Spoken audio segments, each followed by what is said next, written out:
Okay, so this video is going to teach you how to do an ombre. So that's where it starts one color and then by the end it ends in the second color, but it blends in the middle. You don't just have a solid line across.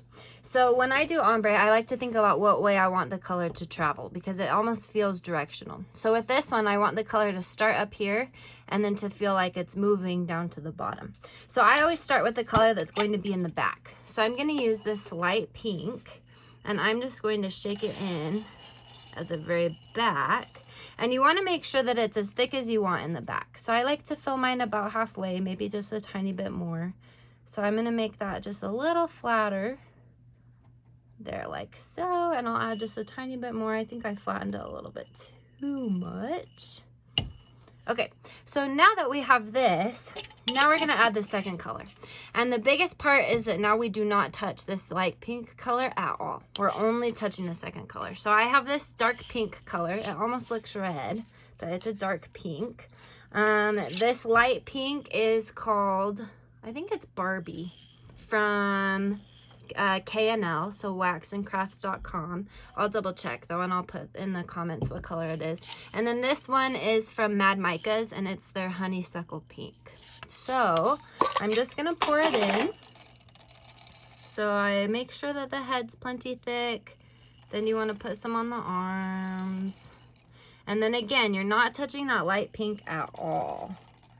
So I'm going to put some more here. I'm spreading it out. So now you'll see that you have two distinct, well, I'm touching it to flatten it, that's fine, but don't move your light pink. So now you'll see that you have really distinct color separations. Let's see. And so now what you can see is this one looks really awkward, right? It looks like you have really dark pink, you have two dark pink beads, and then you have light pink. Well, that's not going to look good. So the next step is you just want to spread out some of your dark pink.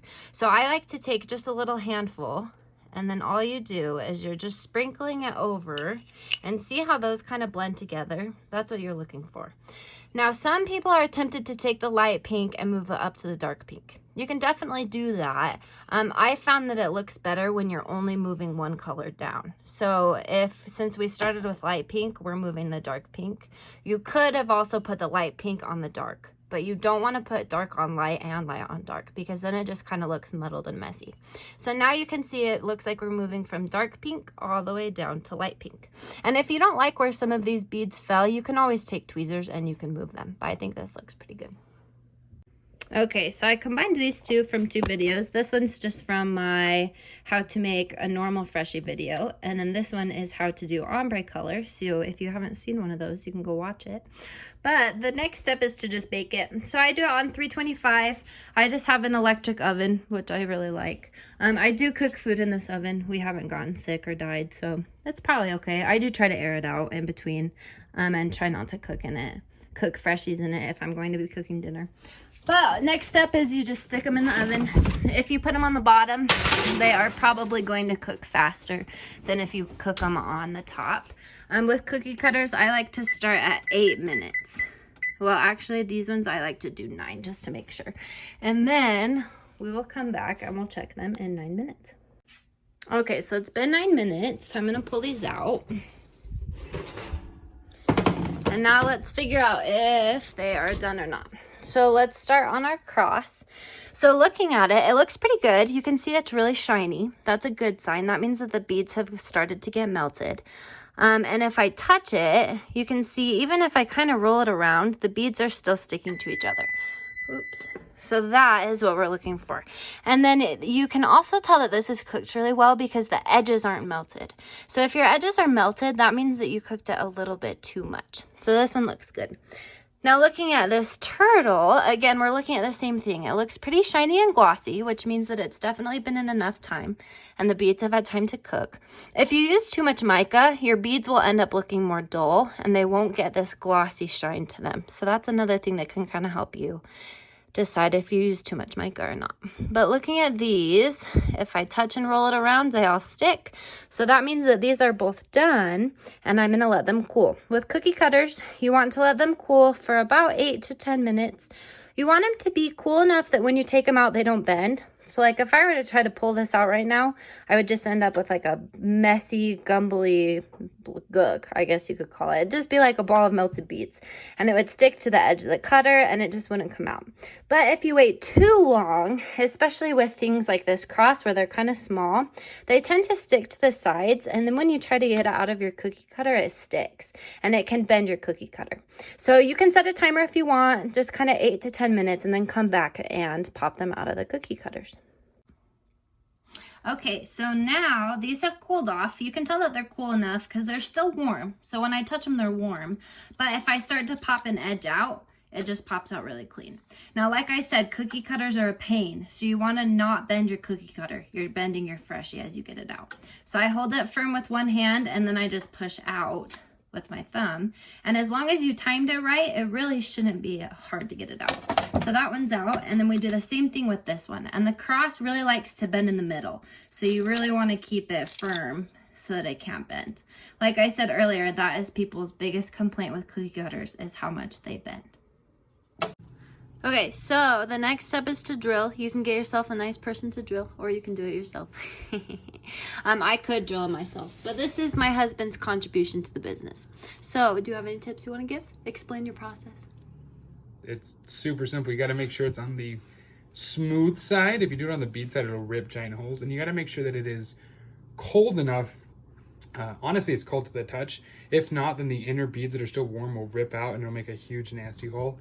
I've drilled so many, I know inherently where to place them, but if I don't know if it's a new Freshie, I just take my fingers and I hold it, because that will approximate how it'll hang right, because if I hold it from here, it'll be slightly askew, stuff like that.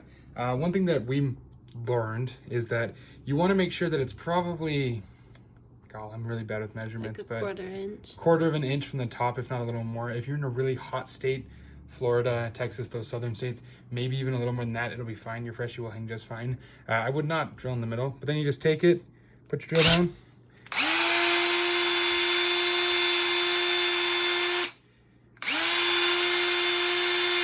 And it's super important to make sure that the hole is clear. You can look through. Sometimes you have to pull it back and forth throughout. As you drill, you will have to clean off the bit. There will be lots on there. You might at first start cutting yourself if you're just pulling it off, so try to use your finger now to do it. But yeah, on these ones, same thing, just like that. It's that simple. And then see, you can see through. That makes it easy to string. Okay, so now that you have your hole drilled, that means you're ready to string it. So this is just a 12-inch long piece of elastic. This one actually came from the dollar store. They sell some pretty good elastic, but from Dollar Tree. But if you don't have Dollar Tree, I put an Amazon link in the comments. This is 1 millimeter, so it's pretty thin. I cut 12 inches, and then I tie the ends in a loop. So you just loop it around itself, and then you just push the ends through like so, and then you just pull it tight. So what that does is it gives you just one continual loop, and then you take the end of the loop and you push it through your hole, and then you're going to make sure this part is flat, and you'll push it through the end of itself like this. So what that does is it gives you a nice sturdy support that will keep the Freshie hanging straight so that it's not crooked. So when you put it on your rearview mirror, you want to make sure that it lays flat like that, and then it will hang the right way. So I'll just show you the same one with this one. The string's a little too long, but that's okay. So again, you'll just find the middle, you'll put it right through your hole, and then you'll make sure that the string's hanging flat. Pull it through, and then that will give you your strung Freshie. So then the last thing you need to do is you need to put it in a bag. Now you can't just put these in Ziploc bags. I know it's really tempting. It sucks to buy special bags for them, but trust me, you need polypropylene bags. Just 100% polypropylene, not polyethylene, not corrugated polypropylene. Seriously, there's so many different kinds, but it has to just be polypropylene. Sometimes you'll see OPP. That doesn't work either. It just needs to be polypropylene. So these bags came from clearbags.com. If you want to buy all of your supplies in the same space or in the same spot to save on shipping, I would recommend waxandcrafts.com. They're also known as KNL if you're trying to find their Facebook page. They have a ton of different sizes. I think they have 4 different sizes right now.